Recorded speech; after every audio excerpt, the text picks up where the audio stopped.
Welcome back to episode of car talk. हमारे एक ने हमारे से सवाल किया कि पाकिस्तान के अंदर मुख्तलिफ इंडस्ट्रीज़ और फील्ड हैं, इनके अंदर माफियाज होती हैं जो कि अपना फ़ायदा उठाते हैं किसी भी तरीके से, कीमतें कम ज़्यादा करके फ़ायदा उठा लेते हैं, फिर शॉर्टेज वगैरह करके फ़ायदा उठा लेते हैं। तो इस जो नुकसान होता है एक आम आदमी को, इससे एक आम आदमी कैसे बच सकता है, कैसे इस चीज़ से वो इसको बाईपास करके तो अपना फ़ायदा हासिल कर सकता है, आइए इस पर बात करते हैं।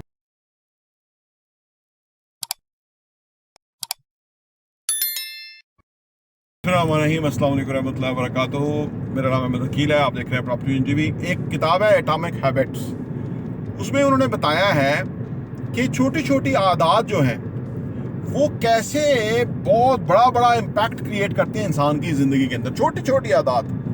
अच्छा, अब ये जो माफियाज हैं ना हमारे दाएं बाएं हैं, शुगर माफिया है जी, जो शुगर माफिया इतना ज़्यादा है कि वो माफिया का नाम ले तो शुगर नाल ऐड हो जाती है खुद ब खुद। और सही है, अब ये डॉलर माफिया है, property real estate mafia, file mafia है जी, ये पॉलिटिकल माफिया, ये जो एस्टेब्लिशमेंट का माफिया, ये जो अदलिया का माफिया, ये सारे जो हैं ये पर्सनल इंटरेस्ट के लिए ये असल में ये काम करते हैं।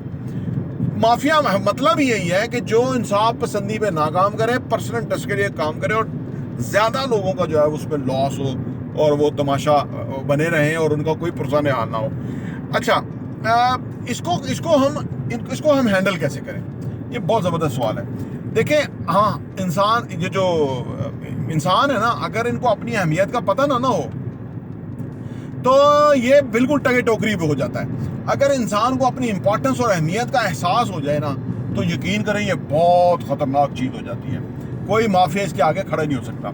जैसे फॉर एग्जांपल ये सब्जी माफिया है, ठीक है। सब्जी माफिया क्या करता है कि कभी टमाटर को बहुत महंगा कर देता है, कभी सब्जी कोई महंगी कर देता है, कभी तो ये आप उन्हें पूछो जी क्यों, तो वो कहते हैं जी पीछे से हमें मंडी से ही महंगी मिली है। मंडी वालों से पूछो, वो कहते जी पीछे से हमें महंगी आ रही है। अच्छा, इसका क्या हल है? आम बंदा क्या करे? आम बंदा सिंपल ये करे, और मैं करता हूँ और मैं घर वालों को भी ये कहता हूँ कि जो सब्जी, मौसमी सब्जी अपनी एक्चुअल कीमत से ज़्यादा है वो ना खरीदें, ना पकाएं। यकीन करें 2 से 3 दिन आप वो ना खरीदें, ना पकाएं, वो वापस उससे भी नीचे रेट पे गिर जाएगी, क्योंकि वो पैराशेबल आइटम्स होती हैं, वो जो है ना वो रह नहीं सकती। ठीक है, सिंपल। अच्छा, चीनी महंगी हो गई है, चीनी आप हाफ यूज़ करना शुरू कर दें, यकीन कीजिए उनके गोदामों में जो है ना वो ख़राब होना शुरू हो जाएगी और वो परेशान हो जाएगी। ये आप हकीकत बात कर रहा हूँ, 25 करोड़ आवाम की बात कर रहा हूँ। अगर वो इनके खिलाफ एका करते, लेकिन प्रॉब्लम क्या है?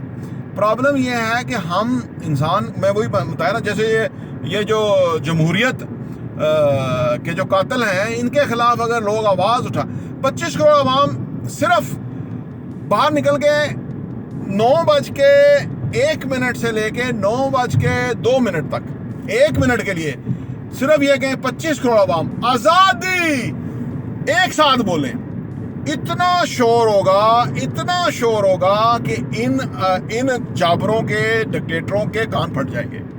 ये गांधी ने किया, ये मैं कोई ऐसी बात नहीं करता आउट ऑफ द वर्ल्ड है। गांधी की जो तहरीक थी हिंदुस्तान में अंग्रेजों के खिलाफ, उसके अंदर जिससे उसने लोगों को मोबिलाइज किया, खैर उसमें बहुत सारे फ्रीडम फाइटर्स थे, जैसे वो खातून थी जिसने कांग्रेस रेडियो बनाया हुआ था, जिसके क्योंकि उन्होंने सारा मीडिया उनका ख़रीदा हुआ था, सारे लीडर्स उन्होंने जेल में डाल दिए थे ब्रिटिश आर्मी ने।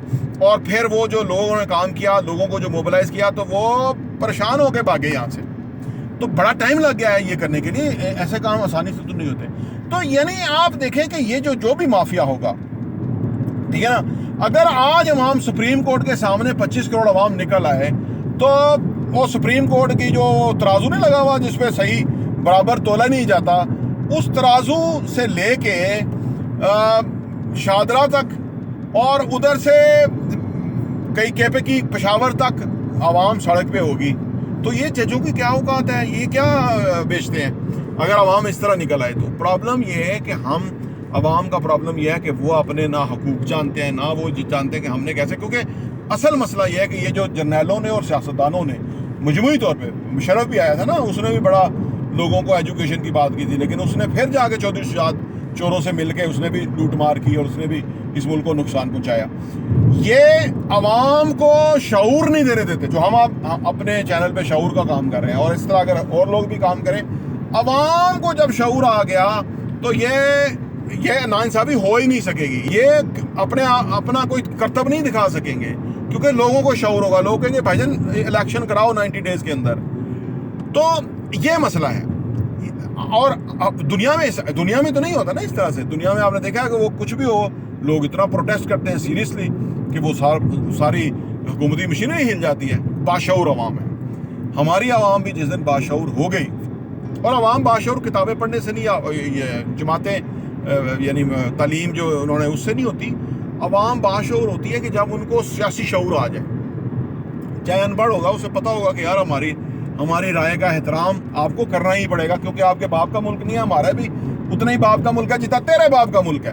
हमारे टैक्स के पैसे से तू तनख्वाह लेता है, तू मराद लेता है, तू मरबे, तेरी बेगम याशी करती है, मेरी बेगम को रात को खाने के लिए नहीं मिलता, वो मुझे मेरे साथ लड़ती है। जब वो हिसाब पे आएगा तो फिर इनकी टांगें कांपेंगी, इनकी पैंटें गिली होंगी, और ये फिर आपको जो है ना वो इंसाफ देंगे। लेकिन इसके लिए शऊर चाहिए, जो कि आपके अंदर होना चाहिए, तभी आप माफियाज का मुकाबला कर सकते हैं। वरना हमारे जैसे माशरे में माफियाज बड़े आज़ाद घूमते हैं, फ़ायदा उठाते हैं, पैसा कमाते हैं, लोगों का इस्तेहसाल करते हैं, उनको जलीलो ख्वार करते हैं, और वे फिर उनकी टांग ऊपर ही होती है और वही हुक्मरान होते हैं, और अवाम इसी तरह मरते रहते हैं जैसे अभी मर रहे हैं। प्रॉप टीवी देखने का बहुत शुक्रिया।